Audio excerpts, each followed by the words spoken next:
So I just finished playing Bravely Default.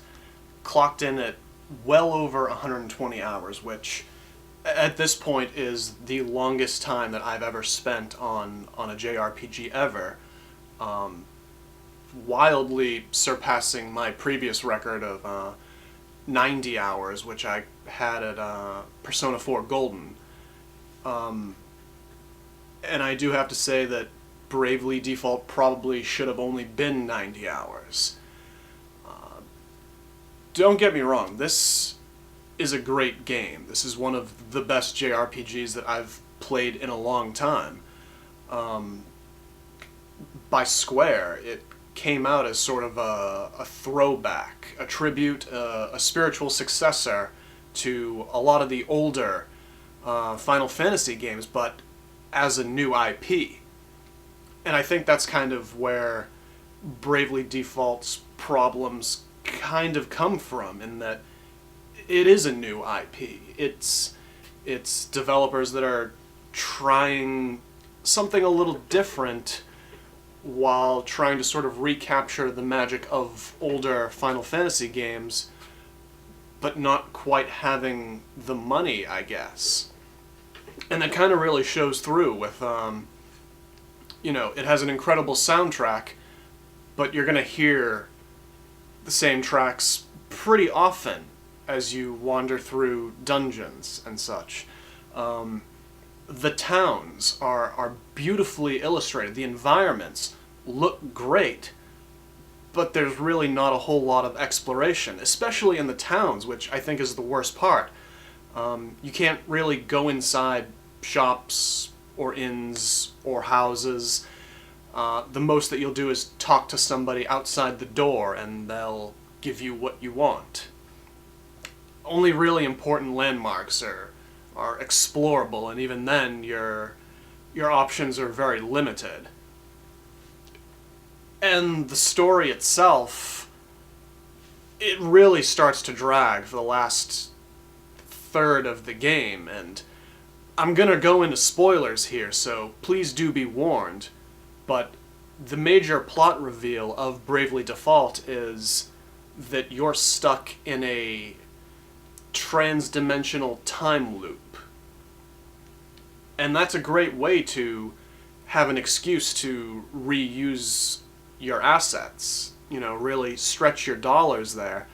And this is me here. I fucking love time loop plot lines, but I don't feel like that kind of story translates well to a JRPG. It gets really repetitive, and unfortunately that's something of an understatement, because Bravely Default can be an extremely grindy game, and I think that's one of my biggest pet peeves when it comes to JRPGs.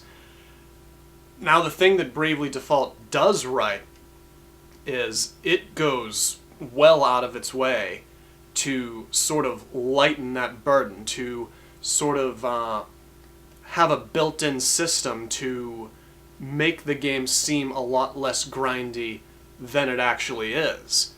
The ability to fast forward through fights, which is an option that I neglected, I would say, for the first maybe 30 or 40 hours, since I was still sort of enjoying the animations of different moves that you had in battle and different enemy types. But as I was starting to get towards that 60-hour mark, I sort of turned the fast forward on just a little bit, and then as maybe I got to the 90-hour mark, I had full fast forward on all the time for everything.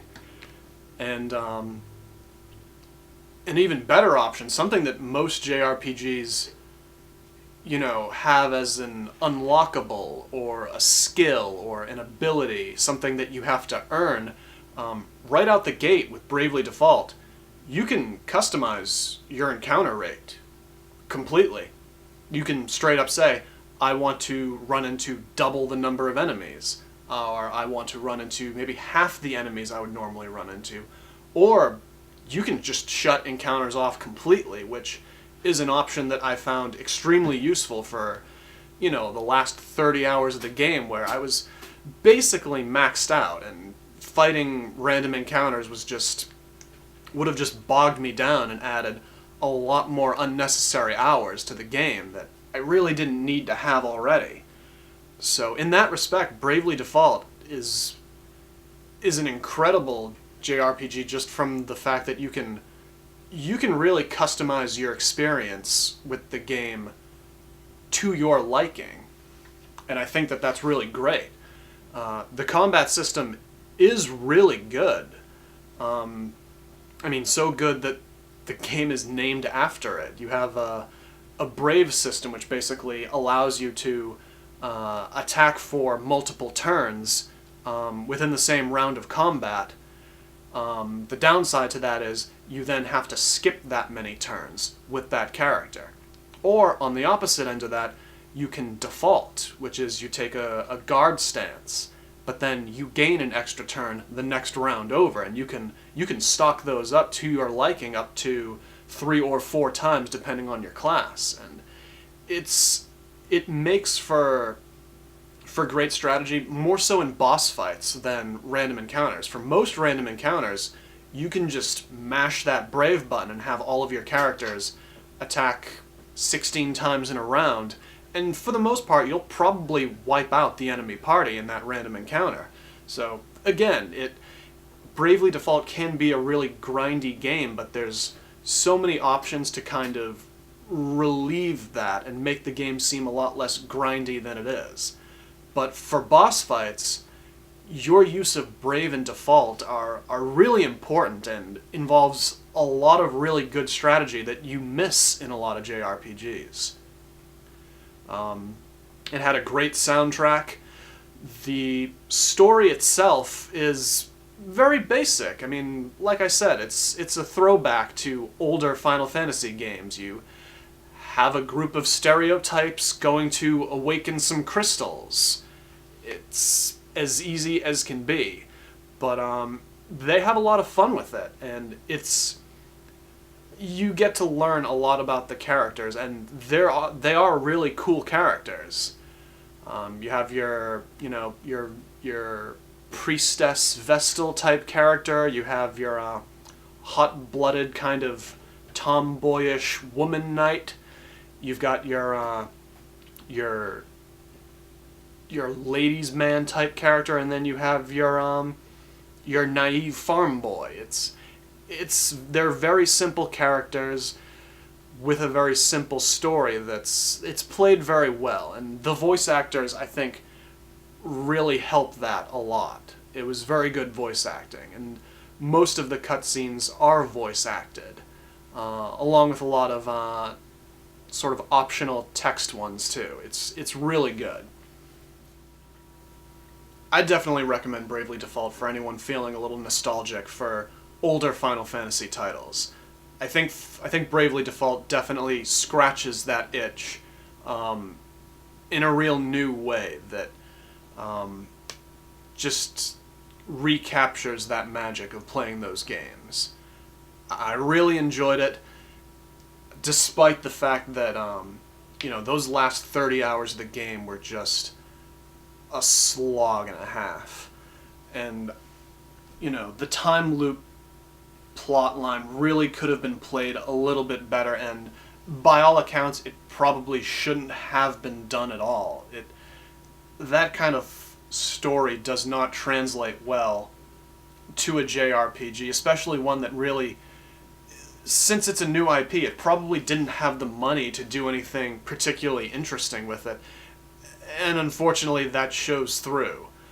Of that 30 hours, I'd probably say only maybe 4 or 5 of it were really even interesting or worthwhile. The rest, you're quite literally doing the same thing over and over, and that sucks. The payoff was well worth it at the end, but still, you'll be glad to know that because this is a Square game, that a lot of the terminology remains the same. You know, your potions are called potions, your revival item is called a Phoenix Down, your spells are your Fire, Farah, Faraga. And again, the game uses a lot of old tropes that are done very well. It tells a really basic story with really basic characters, but it does them in such a way that it just feels great. And it was amazing to play this game, and this definitely goes down as one of my favorite JRPGs. And I'm extremely looking forward to the next game in the series, Bravely Second. And I'm hoping that, with the success of Bravely Default, that Second improves on pretty much everything that Bravely Default had to offer. So, we'll see what happens. I'm Brian CrowMn for a CrowMn Review, and until next time.